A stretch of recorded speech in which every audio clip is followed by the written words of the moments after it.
বাবা তুই এসেছিস, বস রে বাবা, তোর জন্য সে পিঠে করে রেখেছি পাটিসাপটা আর দুধ পুলি, বস খাবি।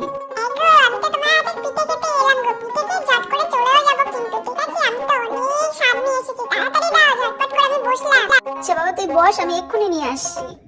এই নমিতা, নমিতা বাইরে আয়, এই তো দেখছি তোকে, তোর এত বড় সাহস! হ্যাঁ, নিজে তো একটা সন্তান জন্ম দিতে পারিসনি, আবার আমার সন্তান নিয়ে পরের ছেলেকে নিয়ে তোলাতুলি করিস তুই? হ্যাঁ, না বোন এরকম করে বলো না, আমি তো তোমার ছেলেকে শুধু একটু ভালোবাসি, একটু আদর করি, আর কিছুই নয় বোন, তুমি এরকম বলো না।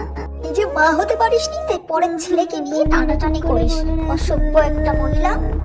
কি হয়েছে দাদা, কি হয়েছে একটু আমাকে বলো তোমরা। নবীন, তুই এসেছিস, তোর বউকে সাবধান করিস, আমার ছেলেকে নিয়ে যেন আর কোনো রকম তোলপাড় না করে। গিন্নি তুমি কেঁদো না গো, আমাদের দুর্ভাগ্য, ভগবান যে আমাদের সাথে কি করলো, হায় ভগবান।